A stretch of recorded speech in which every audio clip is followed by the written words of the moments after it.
The Locked On Podcast Network presents the NFL Big 3 in 30. The three biggest stories in the NFL from our local experts at the Locked On Podcast Network.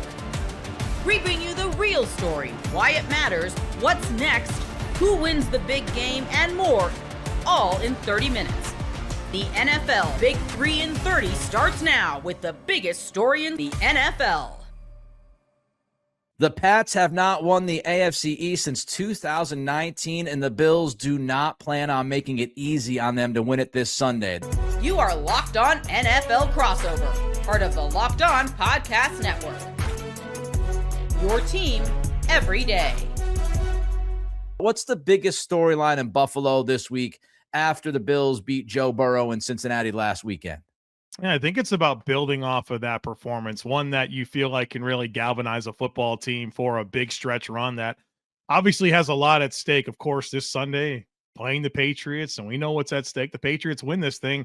They end the Bills' 5-year reign on top of this division. And, of course, as you mentioned, Bills don't want that to happen. And maybe it's going to happen, Nick, but for the Bills, just not Sunday, right? Not in Foxborough. Not like that. I think that's kind of the emphasis. But obviously, Josh Allen had a huge game against the Bengals as the AFC Offensive Player of the Week. The defense certainly gave up some production against Cincinnati, but came away with the big plays that are kind of the hallmark of this defense and have continuously showed up for them. And so how do you build off of that and go into New England and avoid what's at stake for New England to happen? And I think there's a lot for them to correct from the early season loss where they made a ton of mistakes. Yeah. And obviously was a big launch point, I think, for New England in their season. And so it's about an opportunity, I think, is the big word that I'm looking for here. Yeah, the Christian Bedford pick six was bananas. It was just a fantastic play by him. I wonder, before I get into my thoughts about the biggest story for the Patriots on their side, I would agree with you. Obviously, the vibes, quote unquote, are much different if you lose the division inside the stadium and you're watching it play out. That would be something that I'm sure Buffalo does not want to go through. I'm kind of interested to get your point of view and Buffalo's point of view about that game in week 5. Is it looked at as, hey, look, Bills just didn't play well enough? The Patriots are not necessarily as scary as some people are maybe making them out to be? Or do you think the Bills, do you think fans, even yourself, do you look at the Patriots and say, no, this is a legitimate team. The schedule stuff is the schedule stuff. They're good enough to win again? I think you could probably get a lot of different answers from quote unquote Bills people to that. So I can only answer it for myself. And I'll say this. I look back at, is it week 4, week 5, whenever that was? Week 5. And I just think about mistakes. 3 giveaways. They fumbled on their first 2 drives. Yeah.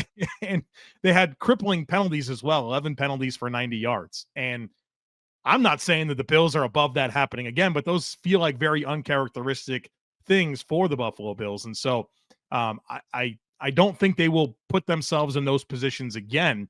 As far as my perception of the New England Patriots, Nick, I go back to our conversation back then.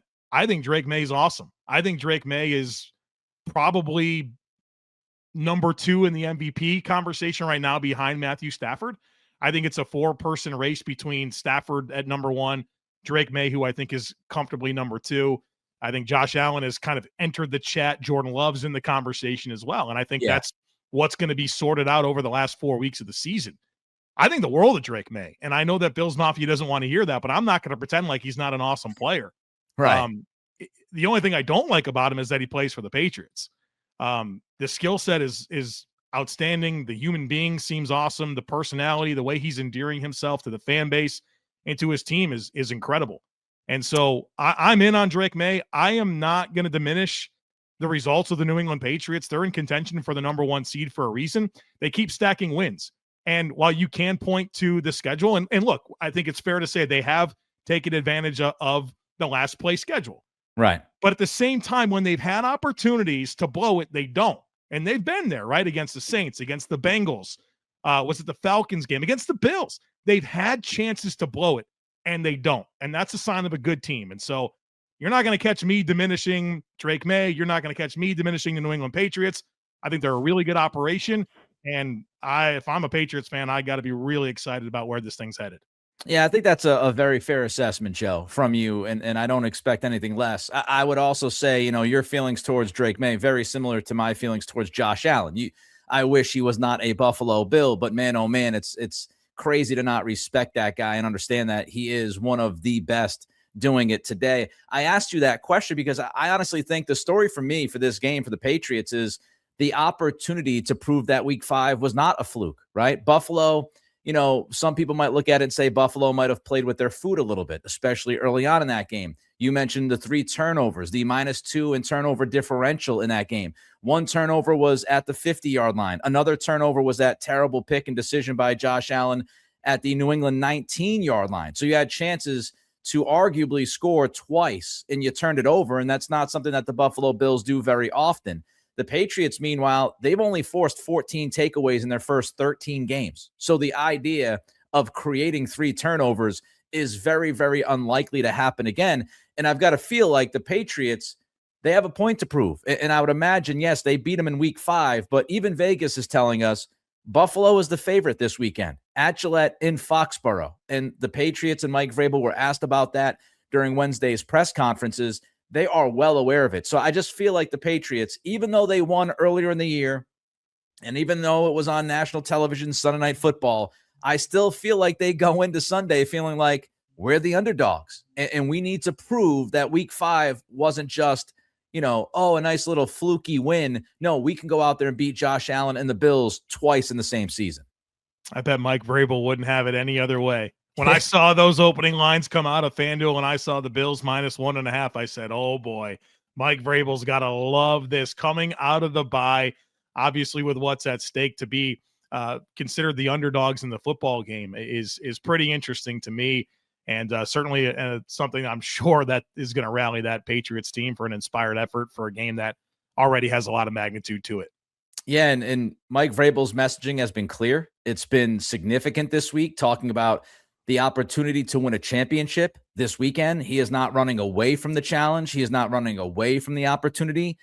He is making sure that his players are embracing the stakes on Sunday, which I find to be the right message from the head coach yet again. Mike Vrabel has consistently done that all year long, and I feel like he's striking the right chord again with these guys. And Christian Gonzalez said in the locker room today that, when Mike Vrabel, the first meeting they had, he walked in and said, we're going to win this division.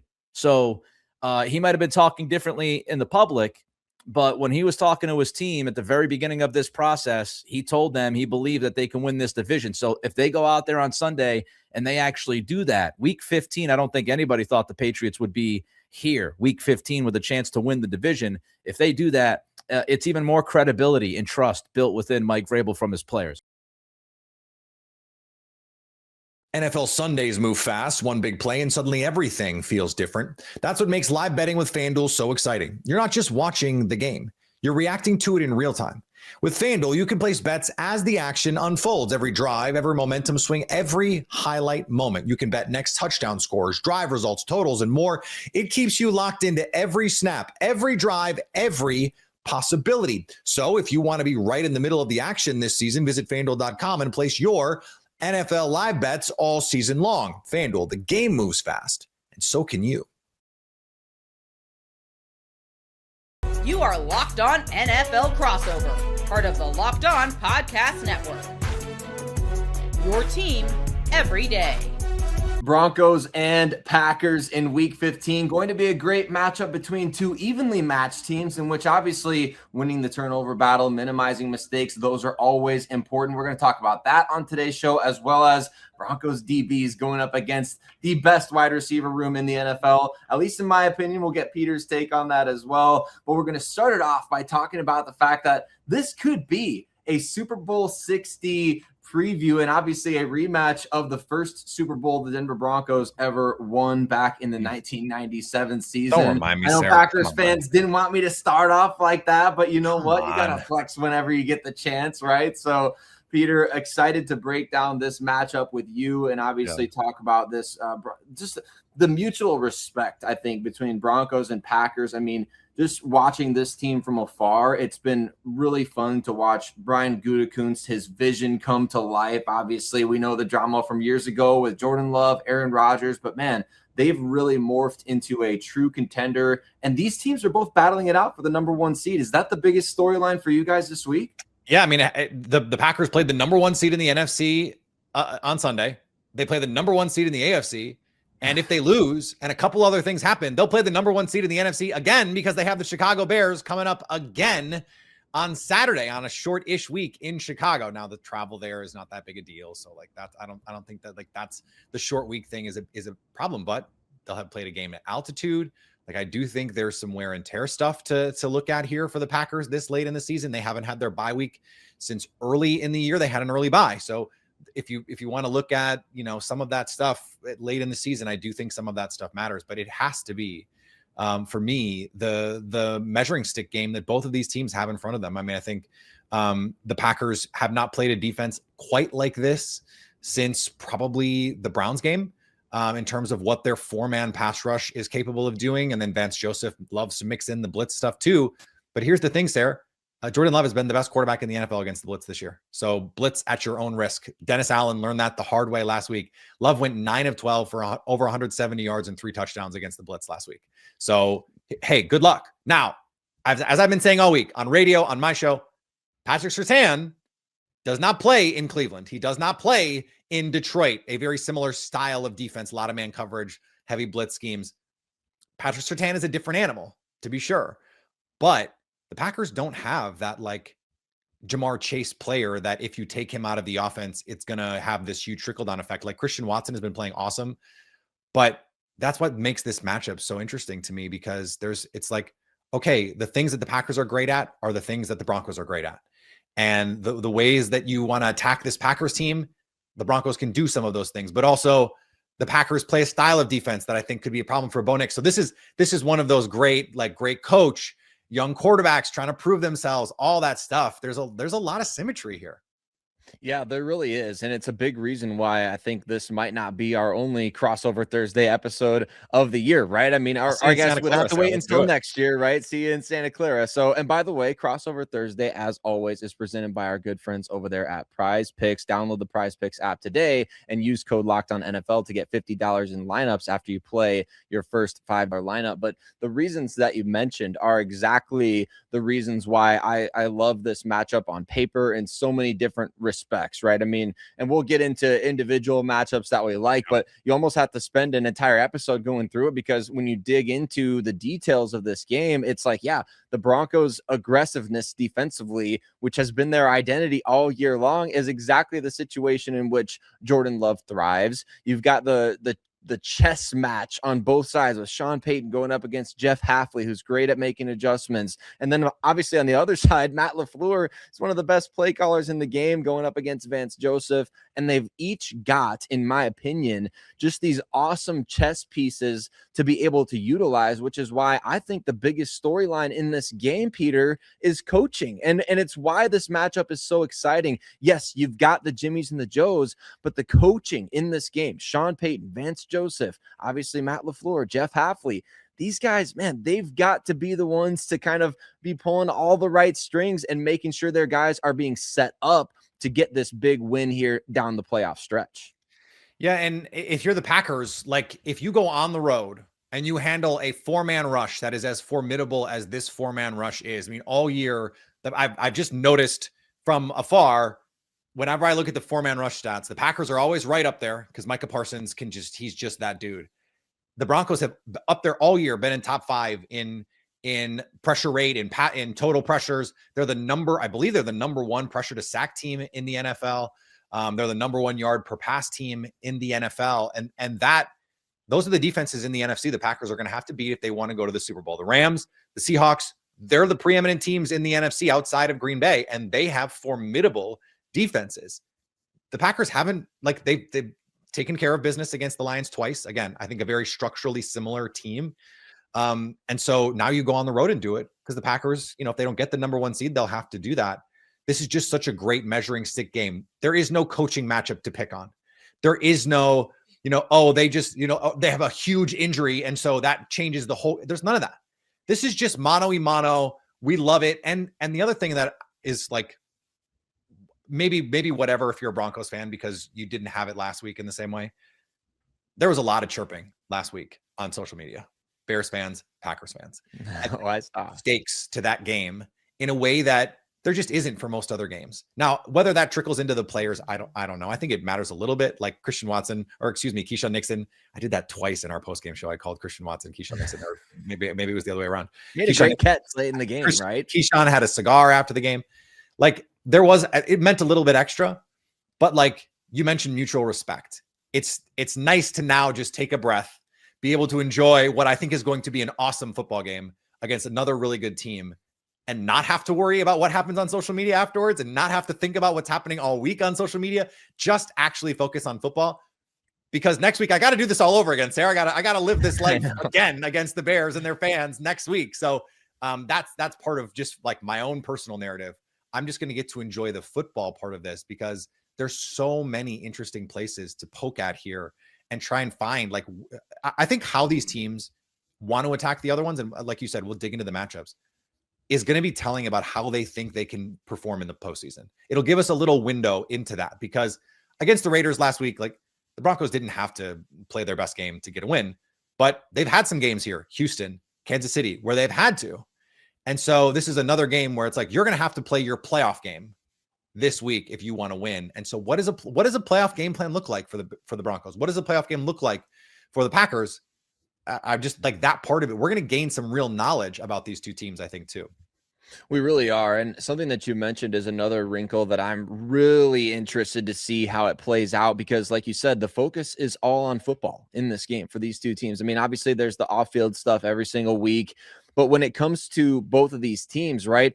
I mean, you had all the chirping from Bears fans last week going into that Packers-Bears matchup at Lambeau Field. And then for the Broncos, it's the relief of knowing with certainty, 100% certainty, the Kansas City Chiefs will not be winning the AFC West this year, and you are now in the driver's seat to do that. So like you said, there's no big injury in this game. There's no deficiency on either side in the coaching department. Everybody's healthy. Everybody's playing well right now. The Broncos are on a 10-game winning streak. Packers on a 4-game win. So it'd be nice to have Tucker Kraft if you're the Packers against one of the best defenses in the nice NFL. To have, but 100%. The offense has found answers the last few weeks without him. So it doesn't feel this like Christian Watson. I gave the stats the other day on my show. Only 5 receivers in the NFL with at least 30 targets this year have more yards per route run this year than Christian Watson. He has been unbelievable. And he tore his ACL, Sarah, in the last week of last season. He came back, but like before Halloween. And it's just been killing teams. It's amazing what he's been able to do. It really has. And he's one of those guys that I can't wait to break down a little bit more. Also, shout out to the Packers for re-signing him preemptively to the 1-year deal that he has now next year. That was a great call by their front office, and awesome for Watson to recognize the situation he's in as well. But he'll make more money someday. NFL Sundays move fast, one big play, and suddenly everything feels different. That's what makes live betting with FanDuel so exciting. You're not just watching the game, you're reacting to it in real time. With FanDuel, you can place bets as the action unfolds. Every drive, every momentum swing, every highlight moment. You can bet next touchdown scores, drive results, totals, and more. It keeps you locked into every snap, every drive, every possibility. So if you want to be right in the middle of the action this season, visit FanDuel.com and place your NFL live bets all season long. FanDuel, the game moves fast, and so can you. Can the Chargers put the nail in the Chiefs' coffin? Is the Chiefs season going to be over? You are Locked On NFL Crossover, part of the Locked On Podcast Network. Your team every day. Daniel, there is so much to talk about when we start getting into this game. And the biggest storyline right now, at least in my opinion, is you look back and this season started with Kansas City falling to the Chargers in Brazil. And the Chargers have every chance that they could possibly want to basically make it in for Kansas City this week. This is weird, Chris. We've done this show many times. I haven't been sitting in it in December many times looking with the Chargers looking down on the Chiefs in the AFC West. So this is a pretty foreign feeling. But yeah, I mean, I think it's pretty clear, what the biggest thing is for each of these teams. It's one team basically trying to clinch their own playoff spot with the win over the Chiefs and what that will do for them tiebreaker-wise, and also just as far as their conference record goes. But more than that, you're in December, and not only do you have a chance to, overtake the Chiefs in the AFC West or, have a meaningful game, you have a chance to end it. If the Chargers beat the Chiefs can't catch them, right? You're mathematically eliminated from catching the Chargers. They can't get to 10 wins if you beat them now. The other part of it is, if you don't beat them and then they run the table, that's on you. You know what I mean? Yep. I still think that the Chiefs will be the favorites once they play the Broncos again. Chiefs are favorites in this one, 4.5 points last time I checked, and for good reason. Like, it is great for the Chargers to have this opportunity. I don't think it's a house money game or anything like that, but you get this chance. You've taken them out once, and now in December, you have a chance to borderline end their playoff hopes. Like, that's what it is. The AFC is so crowded. If the Chiefs lose this one, I mean, they might need help even if they do win out. If they lose this one, that's a huge blow. And if you're the Chargers, you shouldn't need more motivation than that to get up for this game. And if you look at it from Kansas City's perspective, you were playing for your playoff lives right now. And quite frankly, I mean, this game is going to be like a Super Bowl matchup for Kansas City to an extent, just because every game left is live or die. Like, if you don't win, you are going to be done. And at this point, you have to win out to even have a chance. And even a chance doesn't get you there, because the Chargers have to lose a couple more games on top of this one in order for Kansas City to really even have a chance. So lots of different things to go into on that. But when you look at this for Kansas City, it's a matter of it's do or die. And I will say, I will never really bet against Patrick Mahomes. I just don't think that's a smart thing to do based on his history. But the way that this team has been playing, you can't put it all on Patrick Mahomes' shoulders. And this team has tried to put it all on Patrick Mahomes' shoulders way too many times this season, and not helping with the supporting staff. You know, Travis Kelce having some big drops last week, Noah Gray having a couple of big drops last week, Rashee Rice having a huge drop last week. All of that played into a situation where they should have beat Houston, or at least been in a position to go down and win at the end, and they couldn't, because a lot of their playmakers just couldn't do anything right and get the ball catch the ball when they needed to. Yeah, and it's funny, right? Because this is something that obviously Justin Herbert has had to deal with way too much in his career, where it's just that, like, the whole offense is, what is Justin Herbert going to do, and how far can he carry us with his right arm? Are we going to protect him? No, not really, right? Are we going to give him a great running game? No, we're not going to do that either. Let's see how far he can take us. And, to his credit, he's been able to, I think, overachieve with a lot of the rosters that the Chargers have had. Now, the shoe is on the other foot a little bit, but then you look over and see the Chargers, who, both all-pro kind of level tackles are sitting on in season-ending injured reserve, and they're going to have their own tough parts of it. But I'm glad you brought up the 10 a.m. start, at least 10 a.m. Pacific time start for Chargers fans out on the West Coast, because that is something that has gotten them so far this year. It's not as long of a trip, but look at the games they lost. I mean, they lost against the Giants, and that game, East Coast time, 10-8 or 1 o'clock start East Coast time, 10 o'clock local start for the Chargers. And they play terribly. You look at the Jaguars game where they got beat 35-6. I could have told you 10 minutes into that game that the Chargers were going to lose, because it just felt like they never got off the plane. And then you combine that with them struggling to a certain extent against the Dolphins when they were at their lowest, struggling a little bit at the beginning of the game against the Titans. So I don't think that plays into the Chargers' favor. It does feel like a very prototypical CBS 1:25 Pacific time start kind of game. It's a little weird to me that this one is at 10 a.m., but I definitely don't think that plays in the Chargers' favor. And like I said, there's nothing more dangerous than cornering a wounded animal, right? Like, the Chargers are still going to have to play their A game. And I think last week, maybe one of the more impressive things about it is, they didn't have their A game on Monday Night Football against the Eagles, and they still found a way to kind of grit it out and win by 3 points in a miraculous kind of overtime game. But the reason this is so important for the Chargers is, if you lose this, you're not out of the playoffs, right? But they might be the underdog in every game they have for the rest of the season. They're an underdog this week to the Chiefs, and they also have the Cowboys, the Texans, and the Broncos still left on their schedule. So there's no game that is a given for this Chargers team, and they absolutely, if they don't play well, can lose out, right? And give someone like the Chiefs a chance in a crowded AFC. So as much as this is about finishing the Chiefs, it's also about securing your own playoff spot, because there's no easy win left on their schedule. Well, and I would also argue that, at least looking at it from the Chargers' perspective, if you can't put Kansas City away in this scenario, how do you feel like you're going to be producing when you get to the playoffs if you make the playoffs? 100%. Like that's my big thing.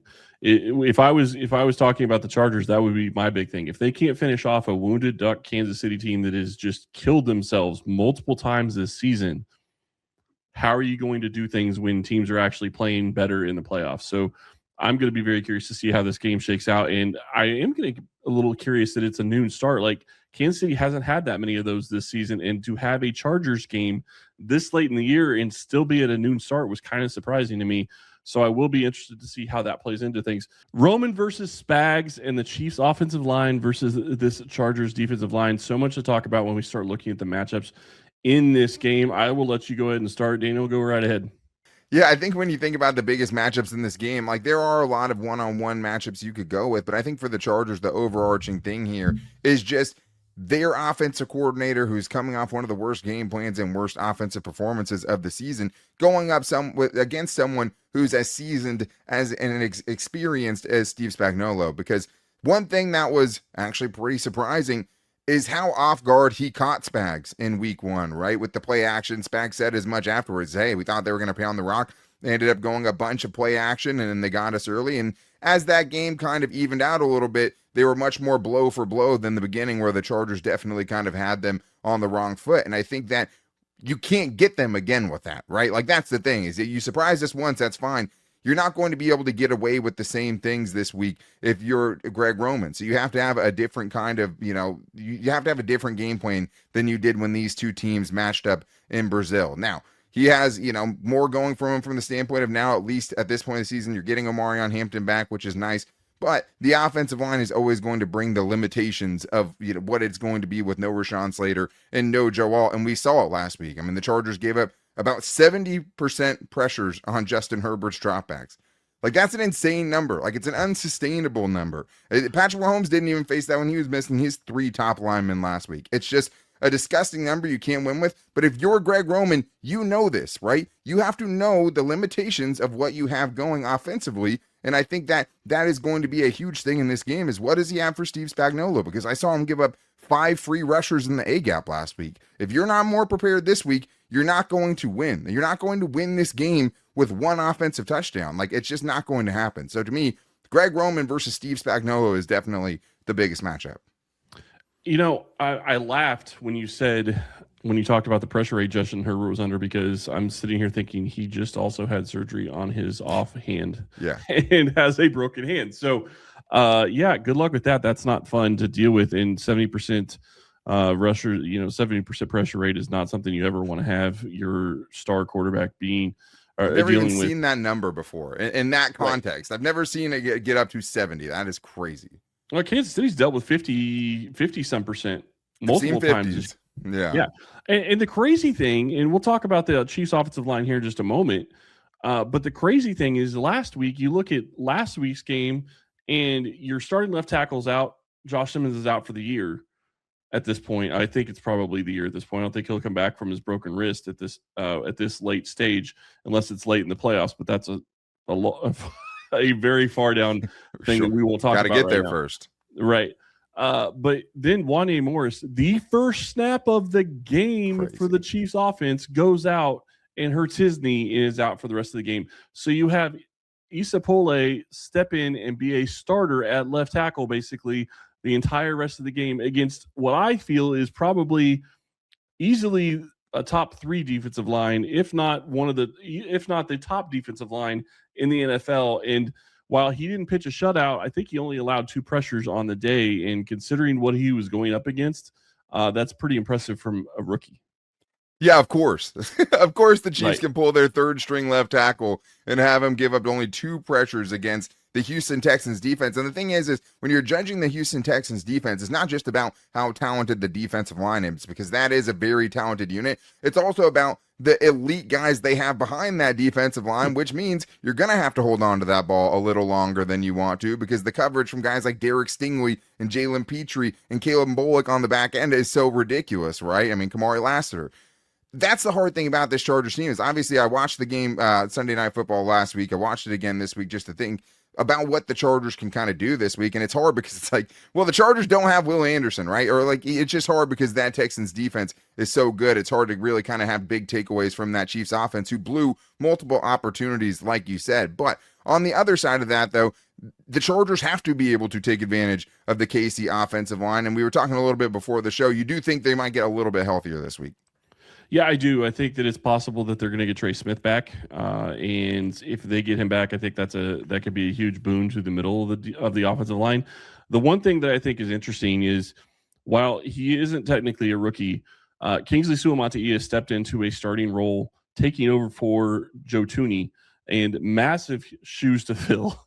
And I'm not saying he's filled them, but he has played very well, and he's gotten better each quarter of the season. So if you can get to a point where you have Kingsley and Creed and Trey Smith is back, then you feel really good about, your interior of your offensive line. And then it's the question of how do you help the tackles? I don't know that Juwan Taylor is going to practice. He was limited on Wednesday, so it's possible he would end up playing, but I still wonder if he'll be able to go. And the other big question when you start talking about that and how this is going to play out is Isapole going to continue to be your left tackle if Juwan Taylor comes back, or are you going to put in Jalen Moore, who you signed in the offseason, even though Isapole just had an amazing game against the Houston Texans with no real practice and no real prep?